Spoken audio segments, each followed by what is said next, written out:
Hi folks, this is Jim at your Jiffy Customer Support Network. In this segment we're going to cover the proper procedure for changing the carburetor on the Jiffy Model Pro4 propane powered ice drill. Anytime that you're looking at doing repair work or replacing certain parts on the Jiffy Model Pro4 propane powered ice drill, you're going to want to take note that there are two different generation Pro4 units, and depending on the repair or the replacement, you're going to want to make sure that you identify which generation Pro4 model that you have. If you're replacing the carburetor, or if you're replacing the propane fuel delivery system, or changing out the throttle control, these are specific ones that there are different steps to completing the procedure for those replacements. So you're going to want to make sure that you identify the unit that you have. The two generation models are shown in the video here. The first unit on the right is the first generation, and it's identified by noting the aluminum fuel line that attaches the carburetor to the regulator, shown here in the video. Again, that's the first generation Pro4 model. The second generation Pro4 is shown here on the left, and the first thing you'll note, the absence of the aluminum fuel line, because the carburetor and the regulator are attached directly by this brass fitting. That's the major difference between the two models, but it does create specific differences in the steps taken in the procedure of replacing those particular parts. So you want to make sure you take note of that. The first step we're going to be taking in replacing the carburetor on the second generation Jiffy Model Pro4 is to remove the clamp that holds the black propane fuel line in position below the valve cover. This is the clamp around the black line that I'm talking about that has to be loosened up.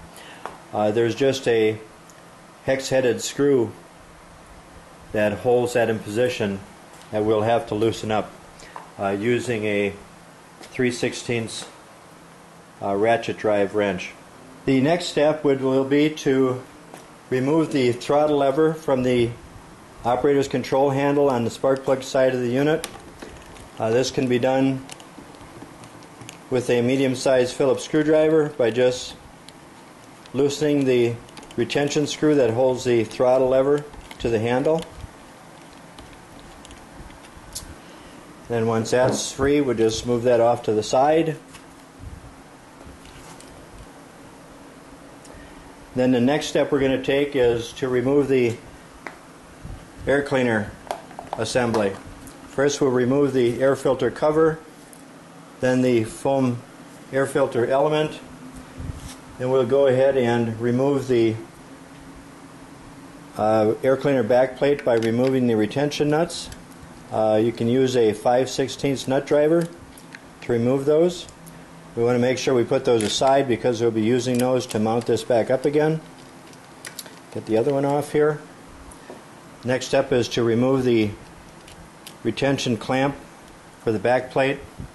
And we'll go ahead and slide the air cleaner back plate off. We'll go ahead and you'll see that the breather fits in the back of the air cleaner back plate and also into the side of the cylinder. We'll just pull that out of the side of the cylinder and set that aside.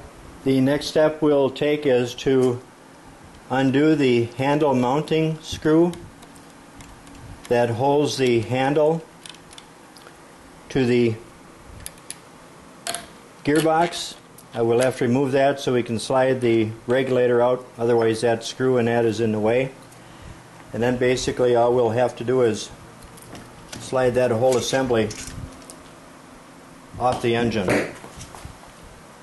One thing that we're going to want to note is that there is a gasket that fits between the air cleaner backplate and the carburetor that we want to set aside because we'll need that for reassembly. The next step we want to take is to remove the carburetor from the fuel delivery system, and what I'm going to recommend is make a mark on the side of the carburetor and also on the fitting so we get the proper location of the carburetor when we reassemble it. Then we'll go ahead and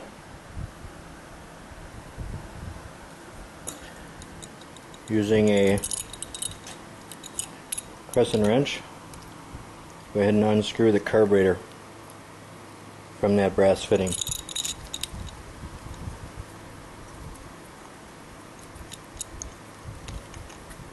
Till that's off. Now, assembling the new carburetor, I already went ahead and marked a line right in between here where we had the other carburetor marked when we took it off, so we get the proper location when we mount this up to the regulator.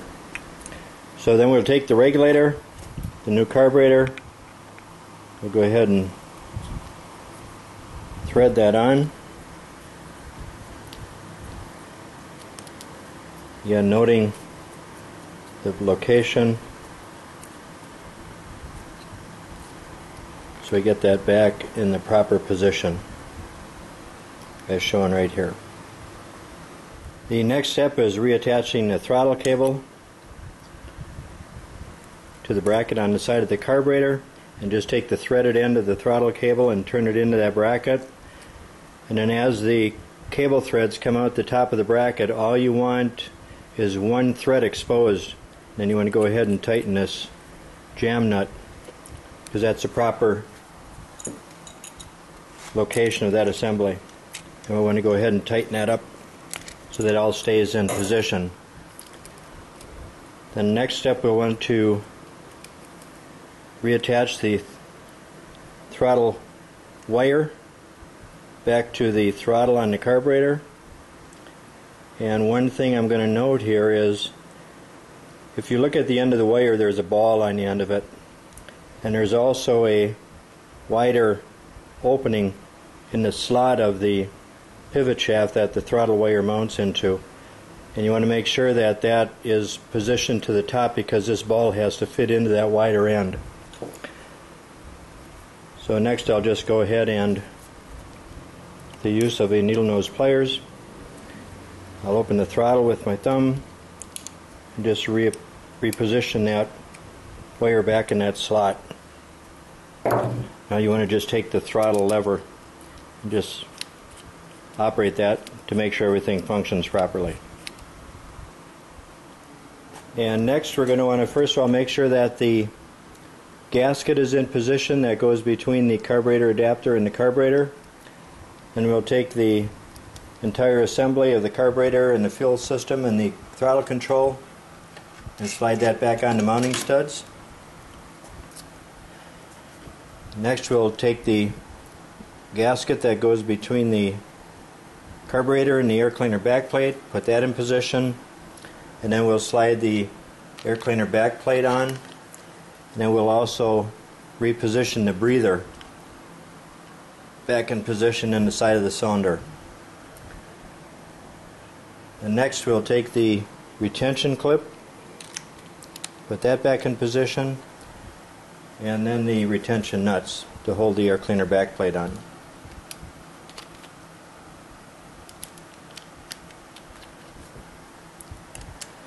Tighten those up.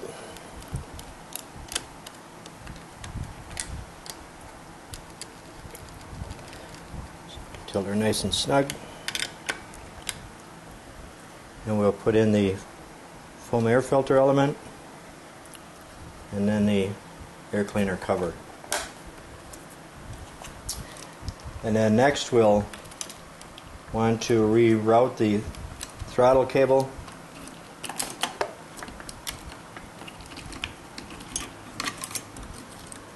under the propane tank bracket and then remount that throttle back on the operator's handle. And we'll just retighten that retention screw that holds that on until that throttle lever is back in position and nice and snug on the handle.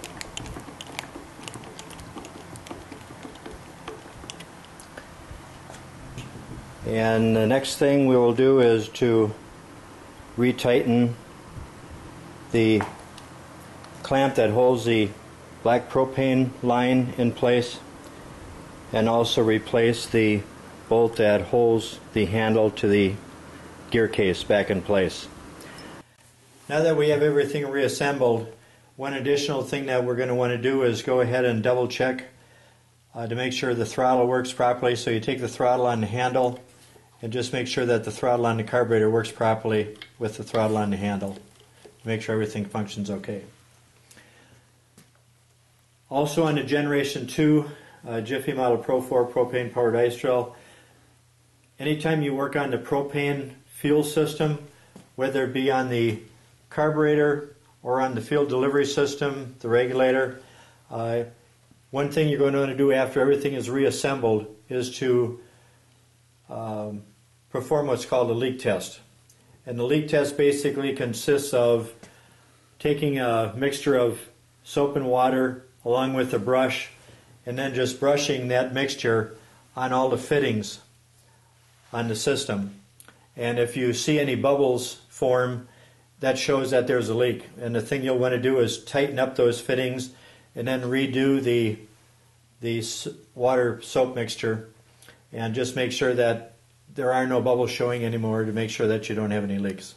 Once those are done, that basically completes the proper procedure for changing the carburetor on the Jiffy Model Pro4. If anyone has any questions or concerns regarding this procedure, please feel free to contact us anytime at the 2 locations noted on your screen. I'd like to take this time to thank you for your continued support of Jiffy products and also the purchase of your Jiffy ice drill. Thanks and have a great day.